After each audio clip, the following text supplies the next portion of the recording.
நீங்க எப்பதாவது ஒரு விஷயத்த கவனிச்சிருக்கீங்களா? அதாவது ஏதோ ஒரு புது தொடக்கத்துக்காக உங்க வெளி தோற்றத்த மொத்தமா மாத்திருப்பீங்க. ம். ஆமா. நெறைய பேர் அப்படி பண்றது வழக்கம் தானே. புது ட்ரெஸ்ஸு, புது ஊரு, இல்ல ஒரு புது வேலை அப்படின்னு எல்லாமே மாறி இருக்கும். ஆனா கொஞ்ச நாள்லயே உங்க உள்ள எந்த மாற்றமும் இல்லாம, அதே பழைய எண்ணங்களோட நீங்க அப்படியே இருக்கிறத உணர்ந்திருக்கீங்களா? கண்டிப்பா. அது ரொம்ப இயல்பான ஒரு மனித மனநிலை. நம்மளுடைய இந்த ஆழமான அலசலுக்கு உங்கள ரொம்ப உற்சாகத்தோட வரவேற்கிறேன். இன்னைக்கு நம்ம பார்க்க போற விஷயம், மனித மனம் தன்னைத்தானே எப்படி மிக திறமையா ஏமாத்திக்குது அப்படிங்கறத பத்தின ஒரு தேடர் தான். ரொம்ப முக்கியமான ஒரு டாபிக் இது. ஆமா. இதுக்கான மூலப்பொருள் ஓஷோ அவங்க புத்தரோட புகழ்பெற்ற தம்மபதம் குறித்து ஆற்றிய 86வது ஆடியோ சொற்பொழிவு. ஓஷோவோட தம்மபதம் விளக்கங்கள் எப்போதுமே ரொம்ப ஆழமானதா இருக்கும். எக்ஸாக்ட்லி. உண்மையான உள்மாற்றம் அப்படிங்கிறது நாம உடுத்துற உடைய மாத்துறதோ இல்ல ஏதோ சில சடங்குகளை பண்றதோ கிடையாது. அது முழுமையா நம்ம மனத நம்ம மையத்தை மாத்துறது தான் அப்படிங்கறத ஓஷோவோட கருத்துக்கள் மூலமா நாம இன்னைக்கு புரிஞ்சுக்க போறோம். ம். சரி, இத நம்ம கொஞ்சம் விரிவாவே பார்ப்போம். கபீர்தாசரோட ரொம்ப பிரபலமான ஒரு மேற்கோள் ஒன்னு இருக்கு. அவர் என்ன சொல்றார்னா, துணிகளுக்கு சாயம் பூசுறது ரொம்ப எளிது.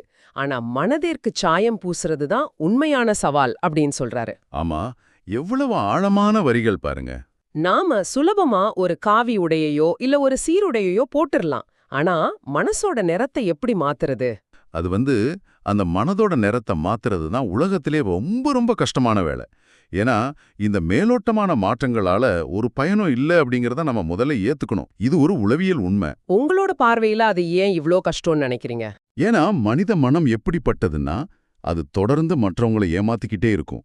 ஒரு குறிப்பிட்ட எல்லைய தாண்டினதுக்கு அப்புறம், நாம ஏமாத்துறோம் அப்படிங்கிற நினைவே இல்லாம, அது தன்னையே ஏமாத்த தொடங்கிடும். ஓஹோ!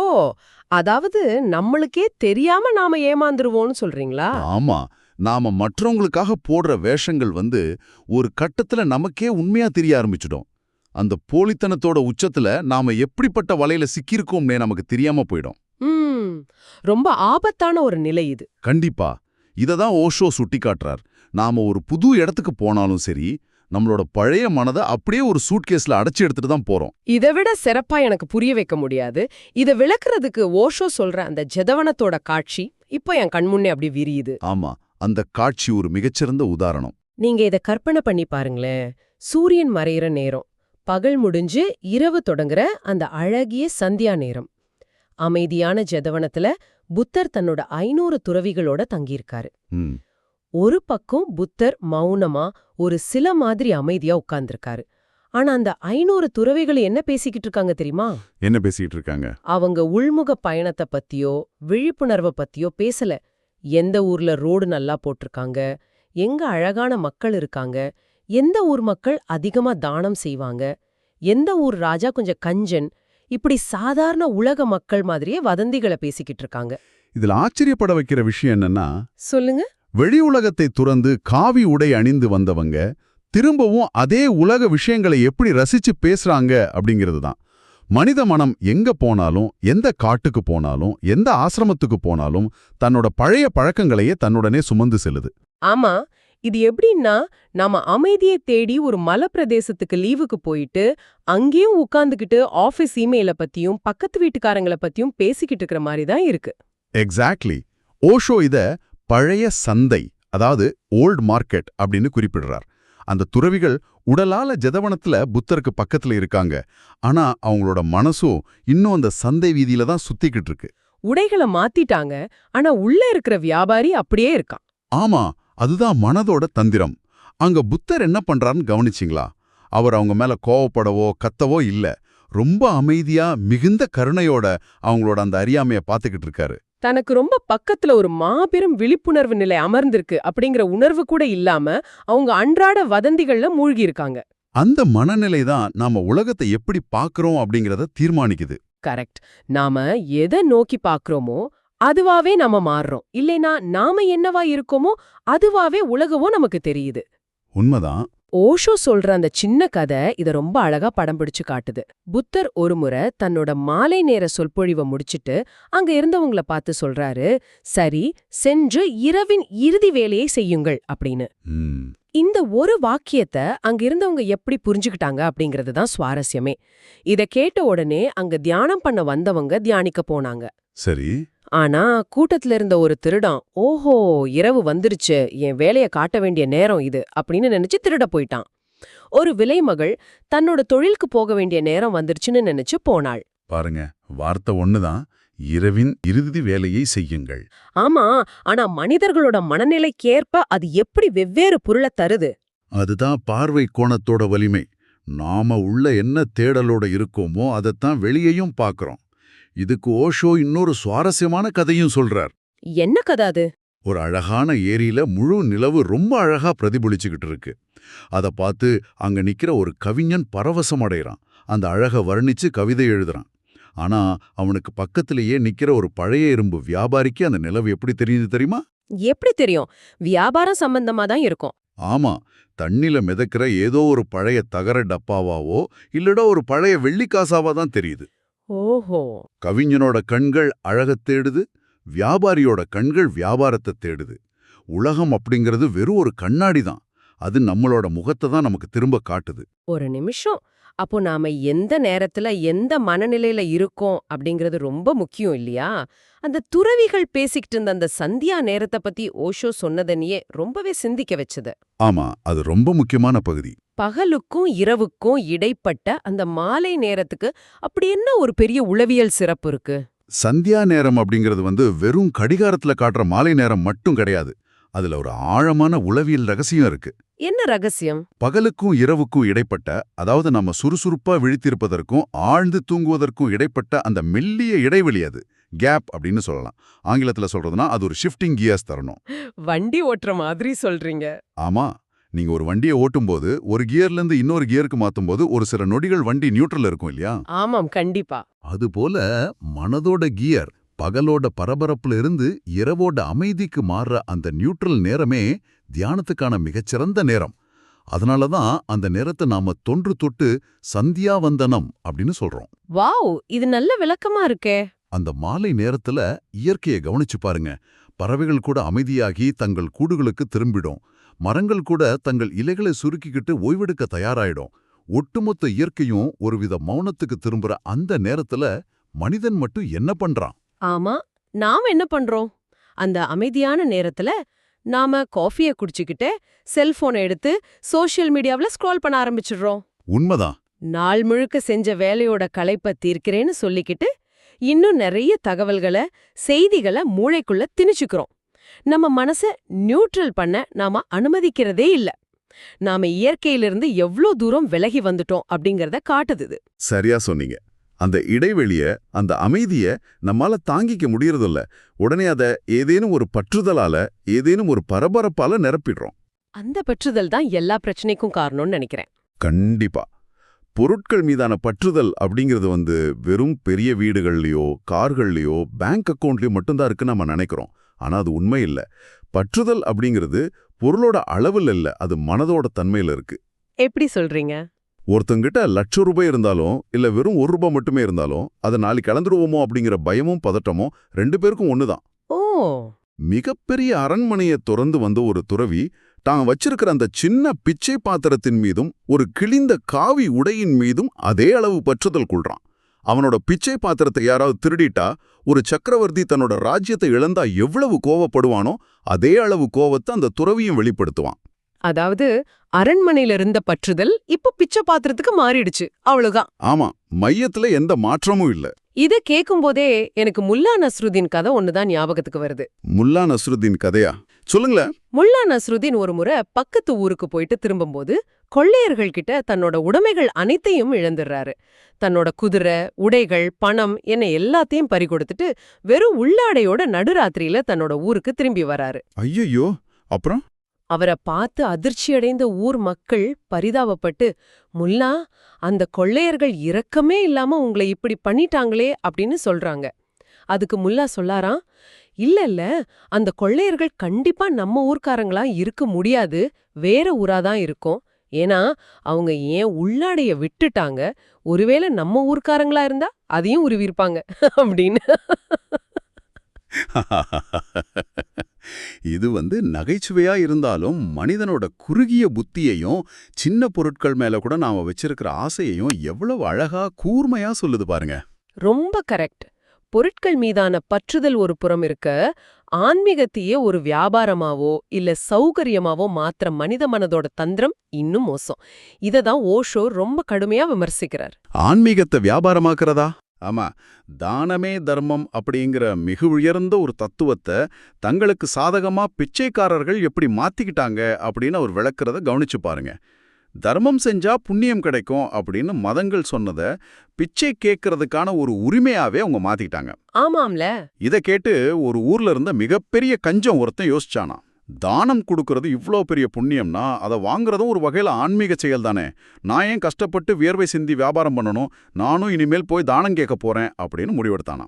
என்ன ஒரு புத்திசாலித்தனம்! இது ஒரு புறம்னா, மறுபுறம் பல போலி ஆசிரமங்கள் நடக்கிற கூத்துக்களை சொல்றாரு. அங்க மேடையில பொருளாசையை துறந்துடுங்க அப்படின்னு ரொம்ப தீவிரமான ஆன்மீக சொற்பொழிவு கூட நடந்துகிட்டு இருக்கும். ஆனா கூட்டத்துக்குள்ள யாராவது ஒரு பெரிய பணக்காரர், ஒரு சேட் இல்ல அரசியல்வாதி உள்ள வந்துட்டா என்ன பண்ணுவாங்க? சொற்பொழிவை நிறுத்திடுவாங்களா? ஆமா, உடனே சொற்பொழிவை பாதியிலே நிறுத்திட்டு, வாருங்கள் ஐயா வாருங்கள், முன்னால் அமருங்கள் அப்படின்னு உபசரிக்க ஆரம்பிச்சிடுறாங்க. பணத்தை துறக்கச் சொல்ற ஆன்மீகமே பணக்காரர்களை பார்த்து மண்டியிடுறது எவ்வளோ பெரிய முரண்பாடு. இங்கதான் விஷயம் ரொம்ப சுவாரஸ்யமாகுது. நாம வழக்கமா ஆன்மீகம் அப்படின்னாலே ஆனந்தம், பரவசம், முக்தி அப்படின்னு தான் நினைச்சுக்கிட்டு இருக்கோம். பெரும்பாலான வேதாந்தங்கள் முழுவதுமே ஆனந்தத்தை பத்தி தான் பேசுது. ஆனா புத்தர் மட்டும் ஏன் ஆனந்தம் அப்படிங்கறத பத்தி அதிகமா பேசாம எப்போதுமே துக்க நிவாரணம், அதாவது துக்கத்தை வழிய நீக்கிறத பத்தி மட்டுமே பேசினார்? அதுக்கு ஒரு முக்கியமான காரணம் இருக்கு. அவர் ஏன் ஒரு தத்துவவாதியா பேசாம ஒரு மருத்துவர் மாதிரி செயல்பட்டார்? ஓஷோ இதுக்கு ரொம்ப அருமையான ஒரு விளக்கத்தை கொடுக்கிறார். என்ன சொல்றார்? உங்களுக்குள்ள ஒரு மிகப்பெரிய நன்னீர் ஊற்று இருக்குன்னு வச்சுப்போம். ஆனா அந்த நீரூற்றின் மேல ஒரு பெரிய பாறை அடைச்சிக்கிட்டு இருக்கு. இப்போ நீங்க அந்த நீரூற்று வெளியே வரணும் அப்படின்னு எத்தனை நாள் பிரார்த்தனை பண்ணாலும் அது வராது. பாறையை எடுத்தாதான் வரும். எக்ஸாக்ட்லி. அந்த பாறையை அகற்றினா நீரூற்று தானாக பாயும். அத போலவே துக்கத்துக்கான காரணங்கள், அறியாமை அப்படிங்கிற அந்த பாறையை நீங்க அகற்றிட்டா போதும், ஆனந்தம் அப்படிங்கிற நீரூற்று தானாகவே உங்களுக்குள் வெளிப்படும். அதுக்காக தனியா நீங்க எந்த சடங்கும் பண்ண தேவையில்லை. ரொம்ப நுட்பமான புரிதல் இது. அந்த துக்கம் அப்படிங்கிற பாறையை எப்படி அகற்றுவது, இதை அடையறதுக்கான செய்முறை விளக்கமா தான் புத்தர் அஷ்டாங்க மார்க்கம், அதாவது 8 வழிப்பாதையை நமக்கு கொடுத்தார். ஓ, அந்த 8-fold path. ஆமா, இது ஏதோ காட்டுல இருக்கிறவங்களுக்கான தத்துவம் கிடையாது. இது அன்றாட வாழ்க்கைக்கான வழிகாட்டி. இந்த 8 வழிகளை பத்தி ஓஷோ ரொம்ப தெளிவா ஆழமா விளக்குறார். அதுல முக்கியமான சிலவற்றை மட்டும் நம்ம இப்ப கொஞ்சம் விரிவா பார்ப்போம். கண்டிப்பா. முதலாவது சம்யக் சங்கல்பம், அதாவது ரைட் ரிசால்வ், சரியான தீர்மானம். சரியான தீர்மானம் அப்படிங்கிறது வெறும் பிடிவாதத்தாலோ இல்ல ஹங்காரத்தாலோ எடுக்கப்படுற முடிவு கிடையாது. இதுக்கு ஓஷோ ஒரு நடைமுறை உதாரணம் சொல்றார். சொல்லுங்க. ஒரு இளைஞன் தன் பெற்றோரை எப்படியாவது பழி வாங்கணும், அவங்க சொல்ல மீறணும் அப்படிங்கிற ஒரே காரணத்துக்காக பிடிவாதமா ஒரு பார்சி பெண்ணை திருமணம் செஞ்சுக்கிறான். அங்க உண்மையான காதல் இல்ல, பெற்றோரை எதிர்க்கணும் அப்படிங்கிற ஈகோ மட்டுமே இருந்தது. ஓஹோ. கடைசியில அது விவாகரத்துல முடிஞ்சு அந்த இளைஞன் தற்கொலை செஞ்சுக்கிட்டான். இது தவறான தீர்மானம். எந்த ஒரு முடிவையும் கோபத்திலேயோ பிடிவாதத்திலேயோ எடுக்காம முழு விழிப்புணர்வோட எடுக்கிற முடிவு மட்டுமே சம்யக் சங்கல்பம். இது இன்றைய காலத்துக்கு எவ்வளவு பொருந்தி போகுது. ஆமா. அடுத்தது சம்யக் வாணி, அதாவது ரைட் ஸ்பீச், சரியான பேச்சு. மனிதன் தன்னோட தேவையற்ற பேச்சுகளை குறைச்சுக்கிட்டாலே அவனோட வாழ்க்கையில 90% பிரச்சனைகள் தீந்துடும்னு புத்தர் சொல்றார். ரொம்ப ரொம்ப உண்மையான விஷயம் இது. இன்னைக்கு நாம எவ்வளவு ஆற்றல, எனர்ஜிய தேவையற்ற விவாதங்கள்ல மற்றவங்கள பத்தி புரணி பேசுறதுல செலவழிக்கிறோம்னு நினைச்சு பாருங்க. யாருக்கோ நடக்கிற விஷயத்த வாட்ஸ்அப்ல ஃபார்வர்ட் பண்ணிக்கிட்டோம், சோஷியல் மீடியால முகம் தெரியாத ஒருத்தர் கூட மணிக்கணக்கா சண்டை போட்டுக்கிட்டோம் இருக்கோம். இந்த சலசலப்பை நிறுத்தினா நமக்குள் எவ்வளவு அமைதி மிஞ்சும். அடுத்ததா புத்தர் சொல்றது சம்யக் கர்மாந்தம் மற்றும் ஆஜீவம், அதாவது ரைட் ஆக்ஷன் அண்ட் லைவ்லிஹுட், சரியான செயல் மற்றும் சரியான வாழ்வாதாரம். பிறருக்கு தீங்கு விளைவிக்காத, எந்த உயிரையும் நேரடியாகவோ மறைமுகமாகவோ துன்புறுத்தாத ஒரு தொழிலை செய்யறது. இது ஒரு புறம்னா, மறுபுறம் எப்போது எதையாவது செஞ்சுக்கிட்டே இருக்கணும் அப்படிங்கிற பரபரப்பை தவிர்க்கிறதும் இதுல அடங்கும். இன்னைக்கு ஹசில் கல்ச்சர் அப்படிங்கிற பேர்ல எந்நேரமும் ஓடிக்கிட்டே இருக்கிறது நம்ம ஒரு பெருமையாவே கருதுறோம். ஆமா, சும்மா அமைதியா உட்கார்ந்திருக்கிறத ஒரு குற்ற உணர்ச்சியா பாக்குறோம். சரியா சொன்னீங்க. தேவையில்லாத பரபரப்பை தவிர்த்து செய்யற செயல முழு ஈடுபாட்டோட அமைதியா செய்ய பழகிறது தான் சரியான செயல். அந்த 8 வழிகள்ல இறுதியா வர்ற சம்யக்க சமாதி, அதாவது ரைட் சமாதி அப்படிங்கறத பத்தி ஓஷோ சொன்னதுதான் எனக்கு மிகப்பெரிய ஆகாத்தரணமா இருந்தது. நீங்க அது எப்படி புரிஞ்சுக்கிட்டீங்க? தியானம் அப்படின்னதும் பொதுவா நாம என்ன நினைக்கிறோம்? கண்களை மூடிக்கிட்டு, உடலை அசைக்காம, மூச்சை கட்டுப்படுத்தி, பல மாதங்கள் ஒரு இருட்டறையிலோ குகையிலோ அப்படியே கடக்கிறது அப்படின்னு நினைக்கிறோம் இல்லையா? ஆமா, பலரோட நினைப்பு அதுதான். ஆனா ஓஷோ சொல்றார், ஒரு தவளை இல்லனா சைபீரிய கரடி குளிர்காலத்துல பூமிக்கு அடியில பல மாதங்கள் எந்த சலனமும் இல்லாம, சுவாசம் கூட தெரியாம, உணவில்லாம சேரற்று கிடக்குது. அதுக்காக அந்த தவளை தியானம் பண்ணுது, அதுக்கு முக்தி கிடைச்சிடும்னு அர்த்தமா? இல்லையே, அது ஹைபர்னேஷன் தானே. எக்ஸாக்ட்லி. அது இயற்கையா நடக்கிற ஒரு விதமான மயக்க நிலை இல்லனா மரத்து போற நிலை. தியானம் அப்படிங்கிற பேர்ல தன்னைத்தானே மரத்து போக செய்யற தந்திரம் அது. புத்தர் சொல்ற தியானம் அதுவல்ல.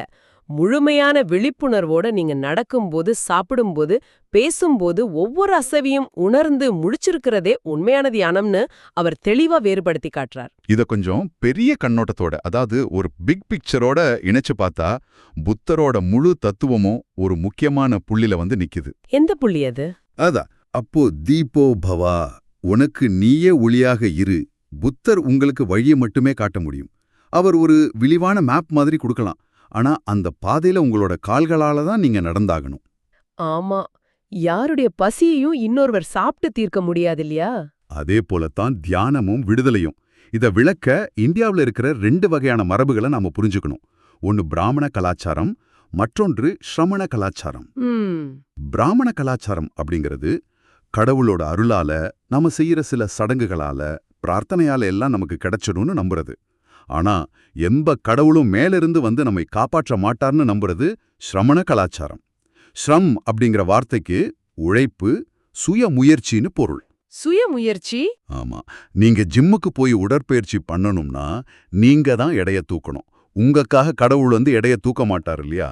அதுபோல தொடர்ந்த சுய முயற்சியாலையும் விழிப்புணர்வாலையும் மட்டுமே ஒருவர் உண்மையை அடைய முடியும்னு நம்புறதே ஸ்ரமண மரபு.